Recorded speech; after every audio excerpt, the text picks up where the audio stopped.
I work with the State Department for Devolution. I'm attached to the Kenya Devolution Support Program.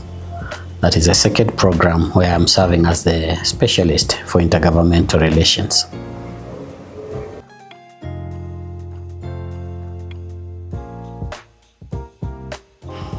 I would say that it's been a long journey in that after graduating from the University of Nairobi, my first assignment was with the government, the Office of the President.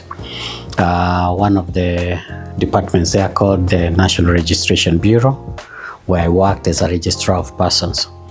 I had that fascination for working with the government. I used to admire the provincial administration and all that. So it's been fun for me from there until I got into it, and I found it a little bit slow than the pace I wanted with public life. So from there I went to private sector, and then come the devolution in 2013. I was working out of the country. I came back to the country so that I can join the building up of the devolution space. I felt like a time had come to contribute to my nation by being part of the devolution. So that's when I joined the county government of Embu as a chief officer, and I served there for 5 years. And thereafter, I went to Machakos County, again as a chief officer, where I again served for the 5 years. So after 2022, I felt like I needed a break, because what I found in the county governments, both of them, the two counties, did not really meet my expectations. And I started digging deep into what was not working. And in the process, in both the two counties, I served with the KDSP I. And it was exciting to see that there was a deliberate attempt by the national government to build the capacities of the new counties. So from 2022, 2023, I was doing a lot of research on devolution, how to make it work better. And I was hoping that after that, I would be able to drive it forward. So when I got an opportunity to work for the State Department for Devolution, I thought it was golden. So I applied, I got on board, and it's been fun. It's this far, I feel like I'm doing better contribution to devolution than I was in the last 10 years.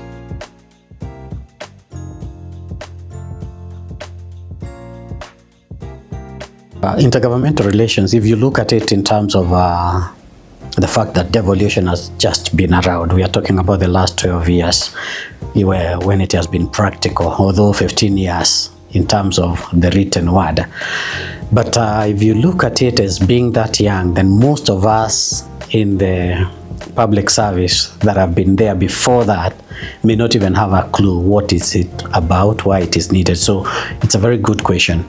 Intergovernmental relations is the function or the role that has been assigned by the Constitution to the national executive to make sure that there is a deliberate coordination of the space that we call devolution.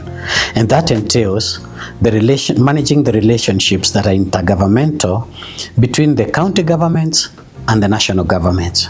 Not just that. You get also to the counties and you realize they have some other strata. So you look at the county assembly versus the executive. You can go into the executive, you look also into the urban settings. There are cities and there are urban centers, which are also clearly defined. So the intricacies are that the national government has interests it needs to push for as it executes its mandate. The county governments, the same. The county assemblies, the same. And the urban centers also have a duty, a function, a role they must execute.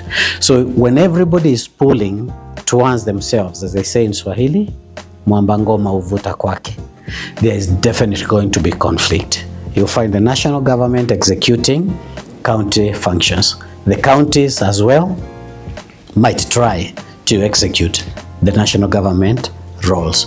And then the county government, the executive and the assembly will always be at pooling. And sometimes then the executive will not even let the cities and the urban centers go out and thrive.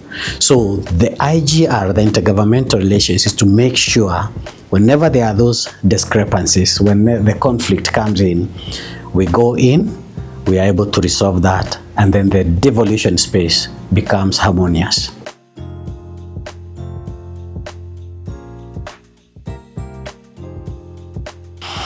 Precisely. Actually, if you look at it as I was talking about, you have no other way but to go into alternative dispute resolution when the counties and the national government are at loggerheads. So we really, our first and foremost approach is to make sure that nobody takes the other to courts of law. So we begin with mediation. We can get the two parties to mediate. If we finish with that, we don't get far. Actually, before we even do mediation, we begin with negotiation.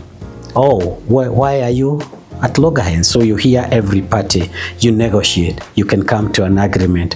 If it doesn't get there, you can mediate.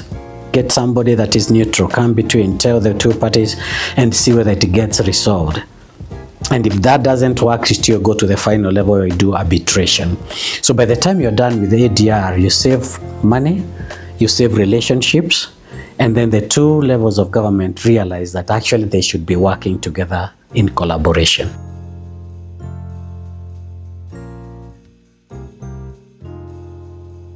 If I talk about the Kenya Devolution Support Program, this second one, from the very first one to have had a program 1 and now we're in program 2, it shows you the importance of what intergovernmental relations is for, not just to the national government and the counties, but also to our development partners. So World Bank has come in to support that function of intergovernmental relations because it's extremely expensive to process or to prosecute a case in court where one arm of government, for instance, if you talk about the county government is suing the national government, and then you go and put the judiciary right in the middle to arbitrate. Whoever is right or wrong at the end of the day is going to hurt it very deeply. So both the development partners and the governments are the partners that are at the devolution space. It is our understanding that the best thing to do is ADR, because there the hurt is little, is minimal. The publicity of the conflict is minimized, and then whatever comes into play at as a solution is amicable to all the parties.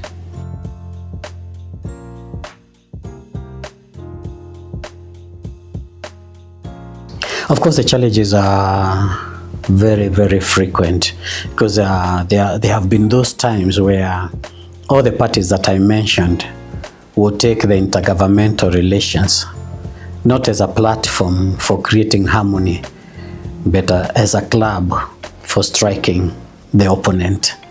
So I think I would say every party at the play has tried that, and we've tried to show them you're not going to beat your partner in devolution using intergovernmental relations. It is an avenue for harmony, and that has meant sitting down with individuals, interpersonal relations with those that are in power, and going out of your way sometimes to just make it clear, yes, we can go to court and win this, but we lose our country.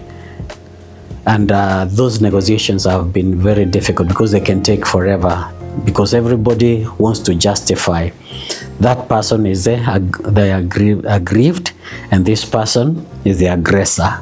But now to take away that and we come together like this is something new, and all of us are new. We are a baby in devolution. So we just need, as we make our first steps, somebody who can hold our hands and show us the way. And that's why the devolution and development partners are coming in.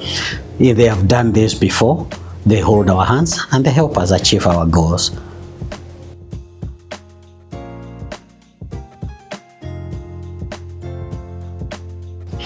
The fact that somebody needs to coordinate it, and right from the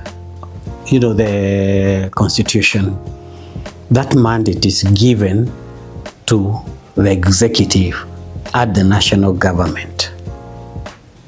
So if you look at it from that perspective, you see that the counties perceive themselves as equal to the national government.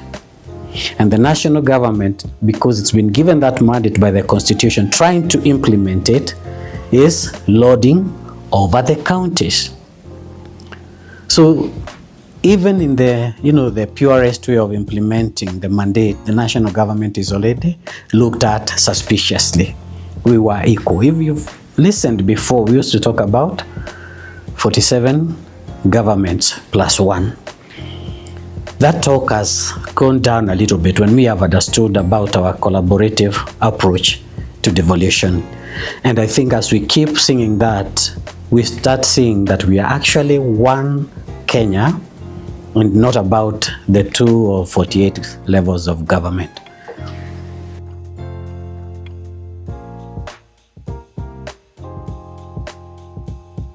I appreciate, I think what you gain along the way is you cannot learn it in a classroom. Each experience is actually the best teacher, as they say.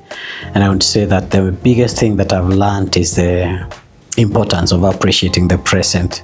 There's a common saying that puts it that way, that today is the tomorrow you are worried about yesterday. So we put a lot of effort and struggles focusing on tomorrow, that we don't do sufficiently enough to make today beautiful. I think even at the level we are, the resources that we have, everything that we have is sufficient to make devolution beautiful today if we don't think about tomorrow. And that's what is hurting us, because every time we finish elections, we are already planning in the next 5 years. We'll be removing this, we'll be returning that, we'll be turning tables. So if only we focused on the present, it is the most important thing. Forget about tomorrow. Let's learn from the mistakes of yesterday. Let's do good today. When we get to tomorrow, it will take care of itself.